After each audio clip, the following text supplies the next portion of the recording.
අයිබෝවා හිතර සවයි අපගේ YouTube නාලය අනරබන සියලු දෙනා තෙරුවන් සරණයි සුබ දවසක් කියලා මුලින් ප්‍රාර්ථනා කරනවා. ඉතින් යාළුවනේ ගල්කිස්ස උසාවියේ ඉස්සරහදී නීතිඥ ගුණරත්න මණිනායක කියන නීතිඥවරයා රඟපාපු රඟපෑවිල්ල කොහොමද කියනවනම් ඒකේ සාර්ථකත්වය කොහොමද කියනවනම් අහිංසක පොලිසියට කිසිම වරදක් නැතුව නීති අකුරට කරන්න ගිය අවස්ථාවෙත් තමන්ගේ අත වරදපටවලා ඉවරලා වැඩිකාරයෙක් කරලා අත්තරංගුට පත් වෙන තරමට ඒක සාර්ථක වුණා. අන්න නාට්‍ය. ඔන්න සම්මාන පිට සම්මාන දෙන්න වටිනවා මේ වගේ වට. මොකද ලෝකයක් දැක්කා ඒ නීතිඥවරයා කොහොමද හැසිරුනේ.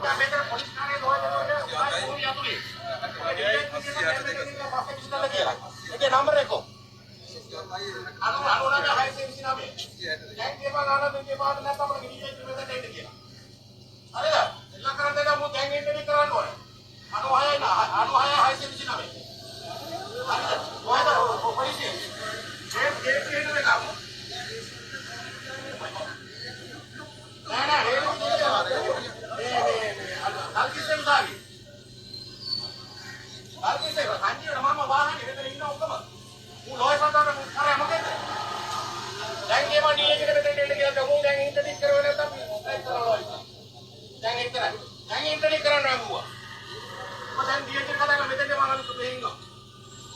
දැන් ඉන්ටර්නෙට් කරම යවන්න.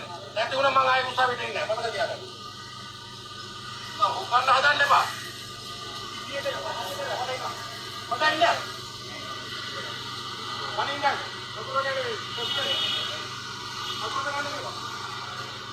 ලංකරන්න ඇස්සෙන්න එපා. ලංකරන්න ඇස්සෙන්න එපා. ඔය සාසි සමාන සාසි. මගේ පුතා කොතනද ඉන්නේ? උන් එහෙම කරලා ඉන්නේ. ලොක්ක දෙකෝ අර මහිතන්නේ මම දැන් ඉන්ටර්නෙට් කරලා ගියේ නැත්නම් මතක තියාගන්න මම. මතයි නම් ප්‍රියංක කරලා දාලා කරනවා. ඔකේ දෙන්න. මතයි. ලංකරන්න. හරිද? මතද දීලා මම යන්න කොහෙද ගම? මාත ඉන්ටර්නෙට් කරනවා මට ආය රස්සාවට දෙන්නේ නැහැ මම. මතක තියාගන්න. උඹ ලෝස් තාත්තා කිව්වා කියන්නේ. මම අපිට කරලා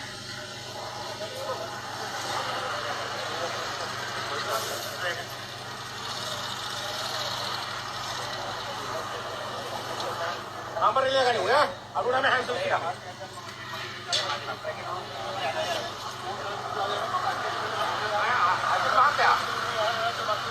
हेलो अंदर गिट्टी का पेड़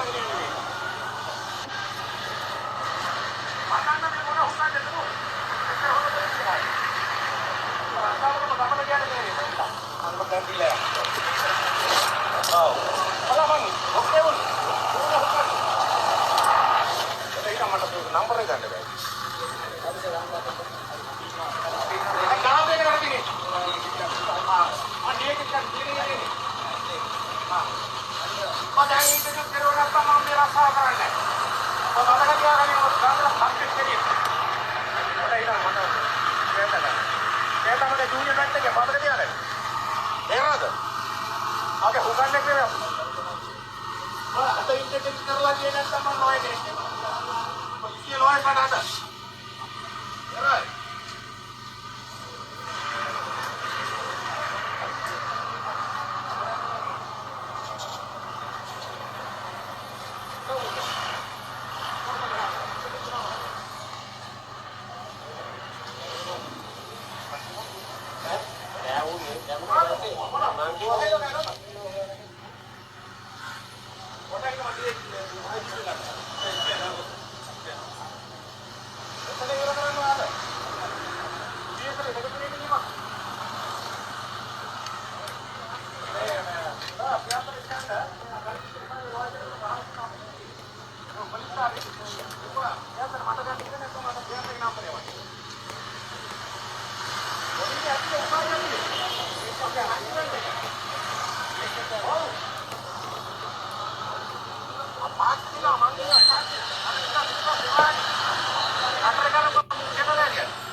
Udah.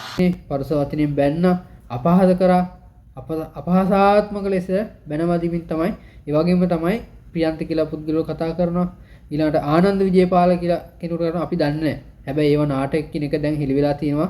තනිකර කරේ බොරුවක්, තනිකර එතන ඇන්දීමක්, මිනිස්සු නොමග යෑමක්. හැබැයි එයාගේ එහෙම රඟපාලා ඒ ලෝකයක් දැක්ක එයාගේ හැසිරීම එහෙම කරපු පුද්ගලයාගේ හැසිරීම අනුව නීති ක්‍රියාත්මක කරන්නේ නැතුව උසාවියකම අහිංසක පොලිස් නිලධාරියෙක්ගේ CCTV කැමරා වලින් පරීක්ෂා කරන්නේ නැතුව අනිත් අයගෙනුත් විමසන්නේ නැතුව අත්තරංගොඩ ගන්නතුරුම ඒක සාර්ථක කරගත්තා. ඉතින් ඔන්න බලන්න රටේ තත්ත්වය කොහොමද කියලා. ඒ කාලේ ඉඳලා ඔන්න ඔය ක්‍රමවේදයට තමයි හැමෝම වැඩ කරේ. දැන් තමයි ඒවා හෙලි වෙන්නේ. ඉස්සර කරපු පුරුද්දට තමයි ඔය රඟපෑවේ. හැබැයි වැඩි කල් ඕක කරන්න හම්බෙන්නේ නැහැ. දැන් මේ රජයත් එක්ක ඒ සෙල්ලම් බෑ. හැමෝටම පොදු නීතියක් තියෙන්නේ.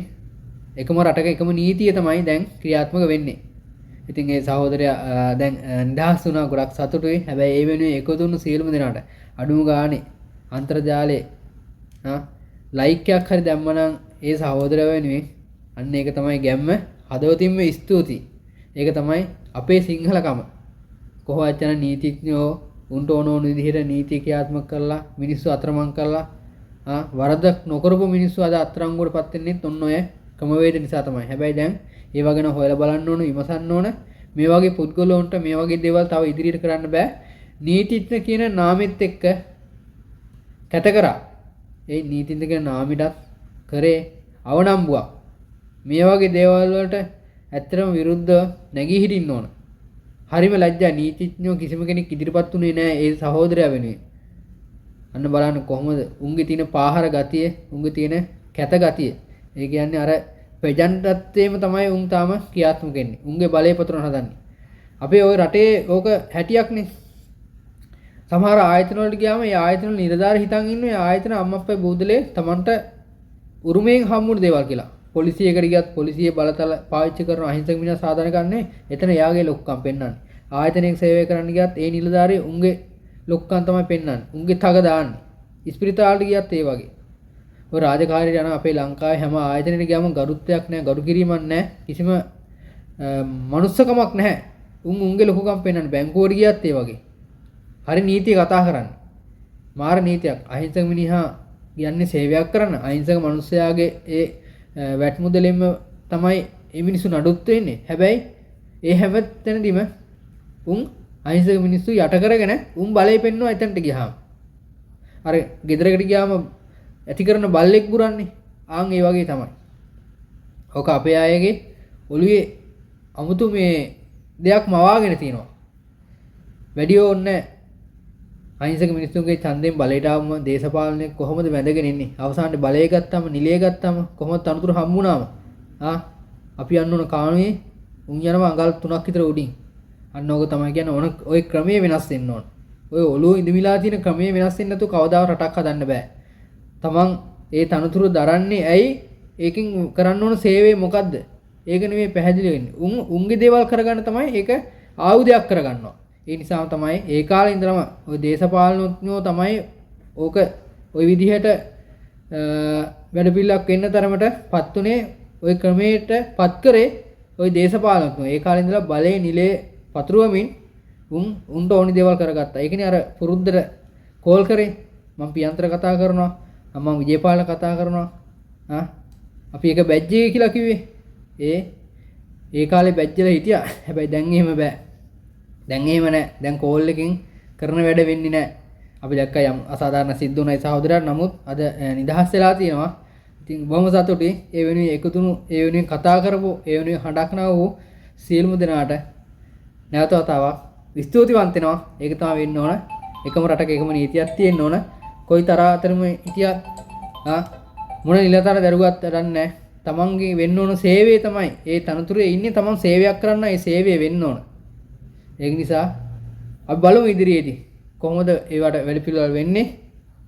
මානව හිමිකම් ගිහිල්ලා හරි මේ සහෝදරවරුන් අසාධාරණයට මේ සහෝදරයාට කරපු අපහාසයට යම් සාධාරණක් ඉෂ්ට වෙන්න ඕනි කියන එක තමයි අපි නම් ඉල්ලන්නේ. අපි විදේශගතව හිටියත් අපේ රටේ එහෙම දේවල් වෙනවා නම් ඒවා වෙනස් වෙන්න ඕන. දැන් වෙනස් කරන්න ඕන. දැන් මිනිස්සු හරි පැත්තට හරි පාට ගන්න ඕන. ඒක තමයි අපි බලාපොරොත්තු වෙන්නේ.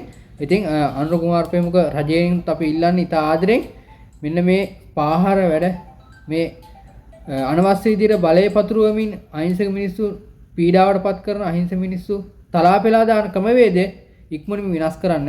නීතිය මොකක්ද කියන එක ඔයාලා හැමෝටම සාක්ෂි සහිතව ඒවා කරලා පෙන්වන්න කියන තමයි ආදරෙන් මතක් කරන්නේ. ඒ වගේම විශේෂයෙන් කියන්න යාළුවනේ ඔයාලා දකින්න ඉතින් කොහොමද චණ්ඩිකම යාගේ.